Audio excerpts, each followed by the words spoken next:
오늘은 6월의 첫날입니다. 시간의 주인 되신 하나님께서 우리에게 새로운 6월을 허락해 주셨습니다. 사랑하는 성도님들의 삶을 통해 민족이 새로워지는 6월 되기를 주님의 이름으로 축복합니다. 가정의 평안과 기쁨이 넘치는 6월 되기를 주님의 이름으로 축복합니다. 2005년 4월 25일 일본 효교현에서 대형 열차 탈선 사고가 일어났었죠. 당시 사망자가 107명, 부상자가 562명이나 되는 대형 참사였습니다. 그런데 그 원인은 참 어처구니가 없는데요. 원인은 1분 20초라고 하는 시간 때문이었다는 거예요. 그러니까 열차가 1분 20초의 시간이 지연되었기 때문에 그 시간을 맞추려고 과속을 했고, 그래서 그 과속을 하다 기차가 탈선하는 바람에 107명의 사망자와 562명의 부상자가 생겼다라고 이야기합니다. 당시 사내 운행 준수 시간은 역과 역 사이의 여유 시간을 15초로 제한했다고 해요. 그래서 1초라도 늦으면 1초 단위로 보고하게 했고, 사내 교육에서는 각서를 쓰고 엄격하게 교육을 했다고 합니다. 그런데 입사한 지 11개월 채 되지 않은 젊은 20대 기관사가 경험이 부족한 채로 운행을 하다가 사고가 일어난 것이죠. 그래서 전문가들은 정확성에 너무 집착한 나머지 융통성이 부족하여 사고가 일어났다라고 이야기합니다. 어쩌면 그 정해진 분 단위로 정해진 빡빡한 시간을 칼같이 맞추려고 애쓰다가 사고난 기관사의 모습을 보게 됩니다. 오늘 현대인들은 모두가 다 시간을 쫓기며 살아간다 생각합니다. 정말 주어진 삶의 시간들, 직장생활, 육아, 또 우리는 주일 봉사가 있지요. 이렇게 바쁜 생활의 삶을 살다 보면 어느새 우리가 시간을 관리하기보다는 시간의 노예가 되는 삶을 살지 않을까 생각합니다.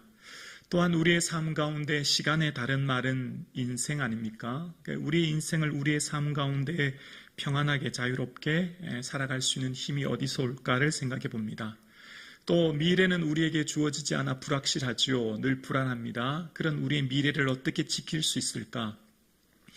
내 삶과 내 가정의 자녀들의 미래를 어떻게 하면 은혜 속에 평안함으로 살 수 있을까? 그 해답, 그 비결, 시간의 노예가 아닌 시간의 관리자로서 또 주어진 시간이라고 하는 글 속에 채워야 될 삶의 내용을 어떻게 하면 더 지혜롭게 관리하며 살 수 있을까를 오늘 본문을 통해 발견하려고 합니다. 먼저 그 해답은 예배입니다.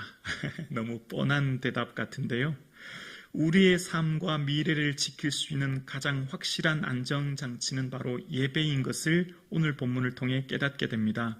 시간 속에 일하시는 주님, 시간의 주인 되신 주님께 우리는 오늘도 시간을 잠시 임대하여 사용하고 있지 않습니까? 우리는 하나님의 맡겨진 시간의 청지기로 오늘을 살고 있습니다. 그런데 오늘 본문을 통해 보면, 성경을 통해 보면 예배는 무거운 짐이 아니라 예배는 우리의 보호막이 되고, 내가 예배를 드리면 오히려 예배가 나를 이끌어 간다고 하는 것을 깨닫게 되는데요. 자, 오늘의 본문의 주된 줄거리의 내용은 여러분 잘 아시는 엘리의 아들들에 대한 내용입니다. 엘리의 아들들에 대한 내용을 한마디로 12절 내용처럼 행실이 나빠 여호와를 알지 못했다, 그냥 이렇게 한마디로 딱 요약하고 오늘 본문을 끝내도 될 것 같아요. 그런데 35절이 넘는 많은 구절을 할애해서 많은 부분을 이야기하고 있습니다. 자, 먼저 오늘 본문에 대한 배경을 한번 살펴볼게요. 사무엘상 하는 왕정기의 문을 여는 시작점입니다. 그런데 오늘 시작이 지난 시간 한 가정의 여인으로부터 오늘은 그 가정에서 태어난 또 그 가정의 자녀들로부터 이야기가 시작되고 있다는 것을 주목하여 생각해 보아야 합니다. 하나님 나라의 거대한 역사의 시작이 한 가정, 그리고 그 한 가정의 자녀들로부터 이야기가 시작되고 있음을 우리에게 많은 것을 시사하고 있습니다.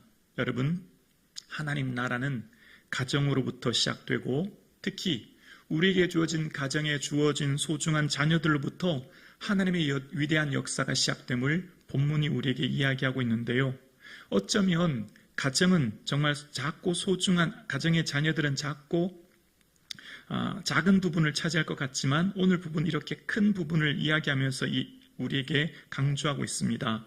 오늘 본문 히브리어 문법의 숨겨진 구조는 지난 시간과 동일한데요.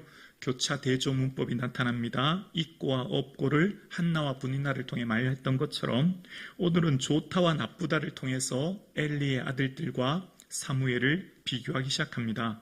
엘리의 아들들은 행실이 나쁘고 여호와를 알지 못한 반면 사무엘은 하나님과 사람 앞에 사랑, 은총을 받아가는 삶을 대조함으로써 마치 빛과 어둠을 대조하듯 분명한 두 가정의 자녀들의 아이를 대조하고 있는 것을 봅니다. 그 기준은 무엇입니까? 예배가 그 자녀들을 평가하는 기준이었다고 하는 것을 오늘 본문은 이야기합니다.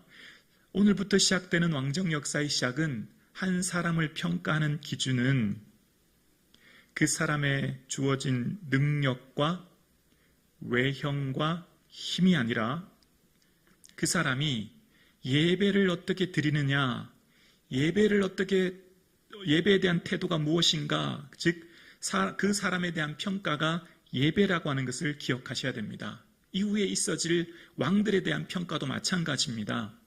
왕들이 얼마나 많은 영토를 확장했느냐, 얼마나 경제적인 부국을 이루었느냐, 얼마나 군사력을 혹은 외교력을, 정치력을 펼쳤느냐가 평가의 기준은 결코 아닙니다.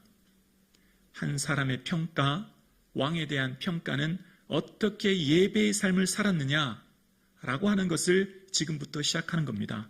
그래서 하나님이 부르시는 인생의 기준은 그 중심에 예배가 있다고 하는 것을 시작하는 겁니다. 그래서 오늘 본문에 이야기하고 있는 초점을, 시야를 조금 더 넓게 살펴볼게요. 이 엘리의 아들들에서 2장에서 사무엘 상과 하까지 조금 넓혀서 본문을 살펴보면 하나님이 예배를 어떻게 생각하는지에 대한 부분을 이해할 수 있는데요. 먼저 하나님께 택함받은 왕들이 예배를 어떻게 여기느냐에 따라서 그 왕들에 대한 평가가 이루어집니다. 초대왕 사울이 처음 전쟁이 일어났는데요. 그 전쟁의 대상인 블레셋이 얼마나 숫자가 많았는지 그 숫자에 대한 표현이 해변의 모래와 같다라는 표현을 씁니다. 그리고 그 당시에 이스라엘이 철공이 없었다라고 이야기합니다. 그래서 무기는 사울왕과 요나단 손에만 칼이 있었다고 얘기합니다. 아마 후기 총동기 문화에서 아직 벗어나지 못한 여러 가지 여건을 봅니다. 아무튼 이 무기도 군사력도 절대적인 열세 가운데 있어요. 그래서 군사들이 흩어지기 시작합니다. 굴과 수풀에 숨습니다. 사기가 땅에 떨어졌다는 거죠. 그러니까 사울왕은 당연히 불안하지 않습니까? 근데 기다려도 사무엘이 오지 않습니다. 제사는 누가 집례합니까? 제사장이 하는 것인데 기다리지 못합니다. 그래서 사울왕이 번제를 드리게 되지요.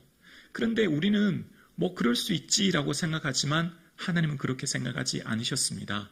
예배는 사무엘이 제사장이 집례해야 되는데 왕으로서 그 범위를 침범하게 됐고, 그래서 이 일을 하나님 얼마나 심각하게 다루시냐면 하나님 마음에 맞는 사람을 구하여 백성의 지도자로 삼으겠다, 이렇게 말씀하십니다. 이제 더 이상 사울이 아니라 하나님 마음에 맞는 다른 왕을 세우겠다라고 이야기하시는 거예요. 그것을 통해서 하나님께서는 예배를 어떻게 생각하시는지 알 수 있고요. 또한 다윗이 왕이 됩니다. 다윗은 왕이 된 다음 제일 먼저 한 일이 뭘까요? 왕이 된 제일 처음 한 일은 바로 예배였습니다. 오벳 에돔에 있던 하나님의 언약궤를 시온성으로 옮기는 것이었고, 그때 다윗이 이것이 얼마나 기뻤는지 6걸음 발걸음 뒤에 소화송아지로 번제를 드립니다. 여러분 생각해 보십시오.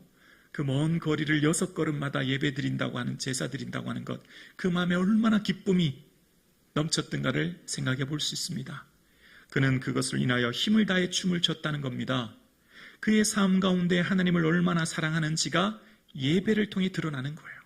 하나님 사랑은 예배를 통해 증명된다는 걸 알게 되죠. 그리고 그의 삶이 왕이 된 다음 백향목궁에 있는 그는 내가 이렇게 좋은 백향목궁이 있는데 하나님의 언약궤가 저렇게 천막 가운데 있으면 될까 생각하면서 성전을 짓기로 마음 먹죠. 근데 그 마음 먹은 것 자체가 하나님 기뻐하시고 아니야 다윗, 내가 너를 위해 집 지어줄게. 그리고 내가 내 왕위를 영원히 경고해 줄게. 말씀해 주세요. 하나님을 사랑하는 것은 예배로 드러나게 되고 그 다윗의 삶은 그 후손까지 하나님이 인도해 주신다고 하는 것을 알게 됩니다. 사무엘로부터 시작되는 모든 왕정 역사의 기준이 예배에 있다고 하는 것을 끊임없이 강조하는데요. 오늘 본문은 그 시작입니다. 다시 오늘 본문으로 돌아오면 엘리의 아들들이 예배를 하찮게 여기고 예배를 그 율법의 기준에 맞지 않게 드림으로 냄비나 솥이나 가마에 있는 것을 찔러 갈고리에 찔러 자기 것으로 가지는, 기름을 태우지도 않고 자기 것으로 가지는 이런 모습을 통해서 하나님께서는 어떻게 표현하셨냐면 오늘 본문 2장 17절에 보면 이 소년들의 죄가 여호와 앞에 심히 크면 그들이 여호와의 제사를 멸시함이다 라고 이야기합니다. 제사를 멸시했다 라고 표현하고 있어요. 자, 그러면서 하나님께서는 이후에 오늘 여러분 함께 읽었었던 30절에 뭐라고 하셨냐면 나를 존중히 여기는 자를 내가 존중히 여기고 나를 멸시하는 자를 내가 경멸하리라 라고 말씀하십니다. 여러분, 영이신 하나님을 어떻게 경멸하나요? 영이신 하나님을 어떻게 멸시하나요? 우리 눈에 보이지 않잖아요. 만질 수 없잖아요. 영이신 그 하나님을 우리가 어떻게 멸시하고 우리가 하찮게 여기는 겁니까? 그것이 오늘 본문에 나와 있습니다. 예배를 하찮게 멸시하는 사람은 곧 하나님을 멸시한다고 하는 것을 오늘 본문은 이야기하고 있습니다. 반대로 하나님을 존중히 여기고 하나님을 사랑하는 사람은 그 삶의 예배가 드러난다고 하는 것을 본문은 이야기하고 있는 것이지요. 그러면서 하나님께서는 이 구약 성경에 보면 어떤 잘못이 있을 때 즉각적인 심판이 있는 경우는 딱 한 가지였거든요. 우상 숭배라는 거였어요. 예를 들면 아론의 금송아지 사건 때 3,000명이 죽는다든지 모압에서 시딤 여인과의 바알보울 사건을 통해 24,000명이 죽는다든지 하는 그런 우상 숭배에 대해서 진노하시는데 오늘은 웬일인지 하나님께서 이 엘리의 아들들에 대해서 그 죄가 크기 때문에 죽이기로 뜻하셨다라고 하는 표현이 나옴을 통해서 하나님께서 그 예배를 얼마나 소중히 여기시며 예배를 멸시하는 것을 통해서 하나님께서 얼마나 진노하신다고 하는 것을 깨닫게 됩니다. 그러면서 오늘 본문에 등장하는 이 엘리의 아들들의 모습을 오늘 본문은 우리가 좀 쉽게 이해되지 않은 부분이 24절에 나오는데요. 이 24절에 보면 하나님이 이런 말씀을 하세요. 엘리를 통해서 하시는 말씀을 24절 후반절에 보면 너희가 엘리의 아들들이죠. 여호와의 백성으로 범죄하게 하는도다 라는 표현이 나옵니다. 자, 생각해 볼게요. 오늘 본문에 엘리의 아들들이 다른 사람을 죽였거나 강도를 혹은 도둑질을 했거나 그런 표현은 나오지 않지 않습니까? 하나님의 백성들을 향해서 뭔가 물리적인 힘을, 죄를 범한 것이 등장하지 않아요. 그런데 오늘 본문에 보면 여호와의 백성으로 범죄하게 했다라는 표현이 나옵니다. 지금 엘리의 아들들이 백성에게 무슨 잘못을 했나요? 그럼 오늘 본문을 보면 생각해 볼 수 있는 것이 있습니다. 제사장은 하나님께서 특별히 세운 사람인데요. 레위기 21장 4절에 보면 제사장은 백성의 어른인즉이라는 표현이 나옵니다. 제사장은 다른 사람들과 달리 하나님께서 택하신 백성의 어른이라고 하면서 제사장의 역할이 있는데요. 그것은 제사장 개인 한 사람만을 위한 삶이 아니라 그 제사장을 통해 공동체를 살리는, 그러니까 하나님과 백성을 중보하는 역할이 제사장이죠. 그래서 제사를 집례하지 않습니까? 그래서 제사장은 그 삶이 개인만을 위한 삶이 아니라 공동체와 그가 속한 모든 이웃들을 위한 삶이라고 하는 것을 먼저 생각해 보아야 됩니다. 그래서 레위기 4장 3절에 이어서 보면 제사장이 범죄하여 백성의 허물이 되었으면 이라고 이야기합니다. 제사장의 범죄는 곧 백성의 허물이 된다는 겁니다. 그래서 예전 개역 성경은 백성의 죄를 입게 한다라고 표현합니다. 그러니까 제사장은 개인 혼자만의 삶이 아니라 공동체를 위한 삶인 것을 생각해 볼 수 있습니다. 여러분, 오늘 예배드리시는 여러분은, 우리는 하나님의 왕 같은 제사장입니다. 하나님이 특별히 여기시는 하나님의 사람입니다. 여러분은 여러분만을 위한 존재가 아니에요. 여러분 개인만을 위한 기쁨과 즐거움을 위한 사는 존재가 결코 아니라 하나님이 여러분을 통해 여러분이 속한 그 공동체를 중보하고 여러분이 속한 공동체의 생명을 선포하기 위한 하나님의 제사장으로 부르신 것이죠. 그래서 하나님께서는 우리를 왕같은 제사장으로 삼으셨고 오늘 현재 우리의 삶을 살게 하시는 겁니다. 하나님의 관심이 여러분에게 있어요. 하나님은 하나님의 백성에게 굉장한 관심과 마음을 갖고 계신데요.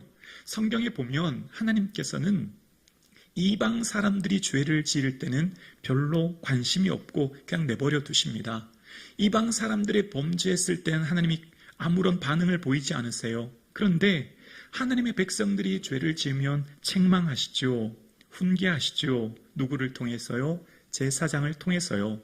선지자를 통해서요. 그들이 잘못했을 때 그들의 잘못을 책망하십니다. 그런데 하나님의 최후의 보류인 제사장과 선지자가 잘못하면 하나님께서는 그들에게 직접적인 책망을 하고 계신 것을 봅니다. 매우 엄격하고 매우 까다롭게 제사장과 선지자들을 살펴보고 계신다는 것을 성경은 이야기하고 있습니다. 함께 예배드리시는 저와 여러분, 우리는 하나님 택하신 거룩한 제사장입니다. 그래서 나만을 위한 존재가 결코 아니라 나를 통해 내가 속한 그 공동체와 가정과 직장과 삶의 자리가 살아나는 역사가 있음을 기억하는 저와 여러분 되기를 소원합니다. 우리의 삶은 하나님이 택하신 특별한 제사장으로서 지금을 살게 하시죠. 그래서 오늘 본문에 보면 홈니와 비느하스 제사장의 두 아들에 대해서 34절에 보면 그 일이 내게 표징이 되리라 라고 말씀하시는데요. 이 표징이라고 하는 히브리어 오트는 신호라는 표현이 있습니다. 이 신호라고 하는 표현은 쓰일 때는 크게 두 가지 영역으로 쓰이게 되는데요. 과거에 어떤 것을 기억할 때 이 오트라는 단어를 씁니다. 예를 들면 출애굽기 13장 9절에 보면 내 손에 기호와 라고 할 때 이 기호가 오트인데요. 기호와 미간의 표를 삼으라는 겁니다. 이게 어떤 맥락이었냐면 유월절과 무교절을 지킴으로써 너희 존재가 어떤 존재인지를 기억하라는 겁니다. 내가 지금 살아가는 내 삶이 어디서부터 왔고 지금 내 살아가는 생명과 삶이 누구로부터 받은 삶인 것을 잊지 말라는 것이죠. 오늘 예배드리시는 저와 여러분의 삶이 하나님으로부터 부여받은 생명 속에 우리는 살고 있죠. 그래서 우리의 삶 가운데 예배는 끊임없이 하나님을 기억하는 것, 하나님께서 과거에 베푸신 하나님의 은혜를 지금 여기서 기억하는 것이죠. 그리고 이 오트라고 하는 히브리어는 미래의 일을 알리기 위해도 사용되었는데요. 선지자들이나 예언자들이 징조와 예표라는 단어를 쓸 때 특히 이사야서에 이런 단어가 쓰입니다. 미래의 일들을 알리기 위해서 사인으로 신호로 그것을 보여준다는 것입니다. 오늘 예배드리시는 저와 여러분, 우리는 예배를 통하여서 과거에 베푸신 하나님의 은혜를 고백하게 되고요. 예배를 통하여서 미래의 소망을 바라보게 됩니다. 예배를 통하여 현재의 삶을 감사하게 되며 내 삶의 주인 되신 하나님 임심을 고백하며 살게 됩니다. 그래서 우리의 삶을 지키는 기둥, 두 가지 기둥, 그러니까 우리의 인생과 가정을 지키는 두 가지 기둥이 성경에 등장합니다. 그것이 바로 제사법과 절기법이라고 하는데요. 구약에 보면 이스라엘이 이제 가나안 땅을 점령을 앞두고 있어요. 전쟁을 앞두고 있는 그들에게 하나님은 어떻게 훈련해야 될지, 어떻게 무기를 준비해야 될지, 어떻게 전략을 준비해야 될지에 대한 일절 말씀하지 않으십니다. 오직 단 한 가지만 그들에게 강조하십니다. 어떻게 예배 드려야 할지. 그래서 민수기 28장 이하에 보면 그들의 삶 가운데 매일 규칙적으로 드리는 번제, 즉 상번제를 드리게 하시죠. 그 상번제를 드리게 하시는데요. 28장 2절에 바로 그 정한 시기에 예배를 드리게 하십니다. 정한 시기에 하나님의 것인 예물을 드리게 하시는데요. 첫 번째 매일입니다. 아침과 저녁에 어린 양을 번제로 드립니다. 두 번째는 일주일의 시작인 매 안식일에 하나님 앞에 번제를 드리라 말씀하십니다. 그러니까 하루의 시작을 예배로, 일주일의 시작도 예배로, 그리고 또 하나 있습니다. 매달 초하루, 달이 시작되는 처음 시작, 매월 초하루에 하나님 앞에 예배드려라 라고 이야기합니다. 하루, 일주일, 한 달, 그 시작을 뭐로 시작하라고요? 예배로 시작하라는 겁니다. 시간의 주인 되신 하나님을 기억하며 그 삶의 주인 되신 하나님 앞에 예배로 삶을 시작하라 말씀하십니다. 여기서 그치지 않습니다. 이스라엘 백성들의 삶에 끊임없이 하나님을 바라보게 하시는 것, 그것은 바로 절기인데요. 그 절기의 대표적인 것이 유월절입니다. 유월절은 1월 14일인데요. 바로 달의 시작 곧 해 첫 달이 되게 하라라고 이야기합니다. 왜냐하면 애굽에서 있을 때 그들은 원래 죽어야 될 존재 아닙니까? 장자는 원래 죽어야 됐었는데 어린 양의 피로 살게 되었고 새 생명을 얻게 된 그들에게는 달의 시작, 즉 시간의 시작, 인생의 시작을 삼으라고 하셨고 그 유월절을 기억하여서 늘 예배를 드리도록 번제를 드리도록 말씀합니다.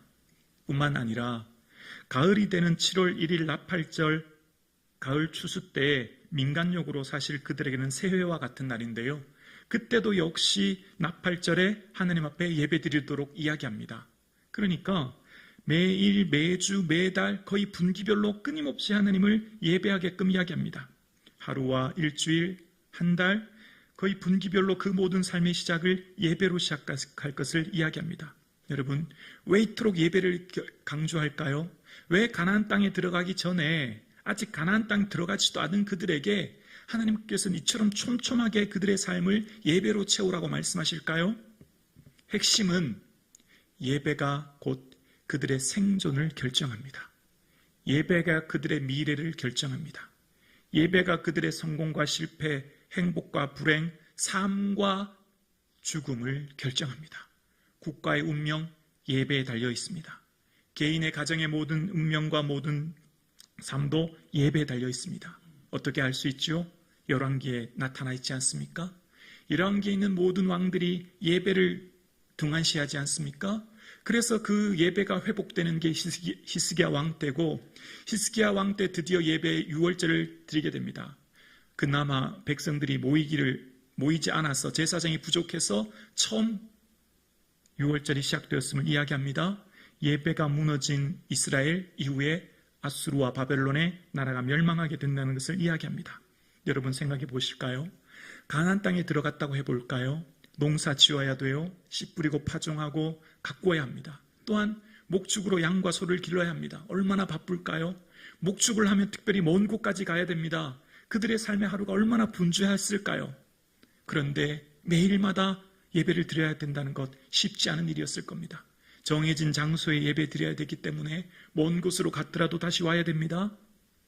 그들의 삶 가운데 예배는 한 삶의 멈춤을 의미하고 그 일상의 멈춤을 통해 하나님을 다시금 기억하게 하는 삶의 매듭이 되어졌던 겁니다. 하루의 매듭, 일주일의 매듭, 한 달의 매듭이 되어줌으로 하나님을 다시금 생각하는 삶을 살게 된 것이죠. 그들의 삶 가운데 하나님께서 베푸신 삶을 기억함으로 내 존재가 어떤 자임을 기억하는 것이 예배가 되었던 겁니다. 그래서 그들의 예배를 통해 끊임없는 복귀, 그러니까 예배의 장소를 위해 가야 되었기에 우리의 삶이 누군가를 복귀하는 삶을 살게 된 것이죠. 오늘 함께 예배 드리시는 사랑하는 성도님, 내 삶과 우리의 가정, 우리의 자녀들을 지킬 수 있는 가장 확실한 방법은 예배인 줄로 우리는 믿습니다. 국가와 민족의 운명을 결정짓는 것은 예배임을 우리는 믿습니다. 우리의 삶 가운데 내 자녀의 미래를 나는 지킬 수가 없습니다. 내 인생 또한 내가 지킬 수 없습니다. 우리의 자녀들 예배가 지킬 수 있음을 우리는 믿습니다. 우리의 삶이 나와 내 가정이 하나님을 예배함으로 내 가정이 하나님의 은혜를, 현재 하나님의 은혜를 누리고 미래를 소망으로 바라보며 과거를 은혜로 기억하는 저와 여러분 되실 수 있기를 주님의 이름으로 축원합니다.